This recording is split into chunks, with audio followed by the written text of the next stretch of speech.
Elle aura bien du mal à se défaire de cette image. Détroit, une ville en faillite qui par endroits offre un décor presque irréel. Des rues désertes et des bâtiments fermés ou murés par centaines. Comme la gare centrale, impressionnant édifice qui date de 1912. Un des symboles d'une ville en ruine. Les usines de voitures appartiennent à une autre époque.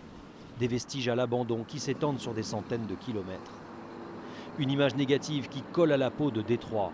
Mais vous allez voir comment les habitants eux-mêmes veulent se débarrasser de cette image. Il y a d'abord ceux qui détruisent pour mieux reconstruire. C'est le cas de John George à la tête d'une organisation caritative reconnue par la mairie. D'ici un an, notre but est d'abattre toutes les maisons qui sont dans cette rue.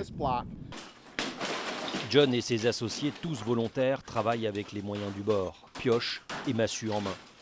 Cédée par la municipalité pour $1, cette maison n'a plus de valeur. Personne n'en veut, comme toutes les autres dans la rue. Alors il faut les raser et s'en débarrasser. Heureusement, c'est toute la communauté qui s'y met, y compris les enfants. Il faudra une semaine pour venir à bout de celle-là. On voudrait que ce soit joli, propre, sûr et qu'on y vive bien, comme avant. Moi, je viens tous les samedis, dès que j'ai du temps libre. À la place de ces habitations insalubres, l'association de John va replanter des arbres et redonner de l'espace, quitte à supprimer des lotissements entiers, comme elle l'a fait de ce côté de la rue. Détroit se redessine. Elle doit faire face à une réalité. De la désindustrialisation à la banqueroute, elle s'est vidée de sa population. En 60 ans, on est passé de 2 millions à 700 000 habitants.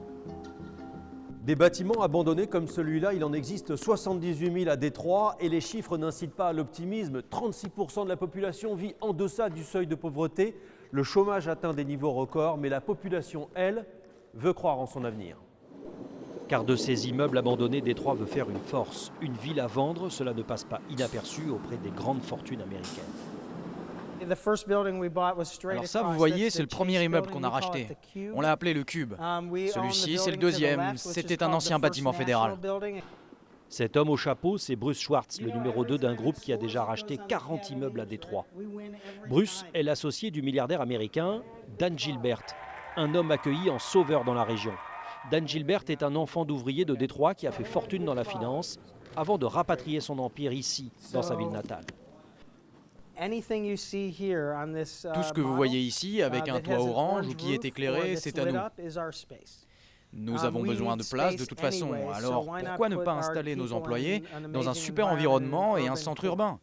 C'est grâce à cela qu'on arrivera à créer une mode et une tendance qui en attirera d'autres. Car le milliardaire est venu avec ses 12 000 employés et toutes ses filiales jusque-là disséminées ailleurs dans le pays. Ici, par exemple, il a racheté les sous-sols du siège de Chrysler qu'il a fait refaire. Les salles des coffres sont devenues des salles de réunion pour l'une des branches du groupe spécialisée dans le design. Pour vaincre le côté sombre de la ville, le groupe a aussi fait déménager sa partie prêt bancaire et sa cohorte de jeunes cadres qui désormais ne jurent que par le dynamisme de la ville. Il y a quelques années à Détroit, on vous disait « Fais gaffe, ne baisse pas tes vitres la nuit, hein ». Maintenant c'est « Waouh, j'entends plein de choses super à Détroit. Ah, tu bosses dans la finance, c'est fantastique. Vous faites beaucoup de choses pour la ville. » Ça devient positif. Et la ville attire même les start-up. Si votre projet est viable, vous pourriez très bien vous le faire entièrement financer par Gabe Karp, un autre associé du milliardaire. Ensemble, ils ont déjà attiré une centaine d'entreprises issues du numérique. Grâce à eux, 20 nouvelles start-up sont créées ici chaque année. À Détroit, il y a de la loyauté, un vrai esprit d'entraide. Les gens ont vraiment envie d'écrire ensemble le nouveau chapitre de la ville. Si un jour la ville relève complètement la tête, elle le devra à son milliardaire fétiche, mais aussi à l'énergie de ses habitants.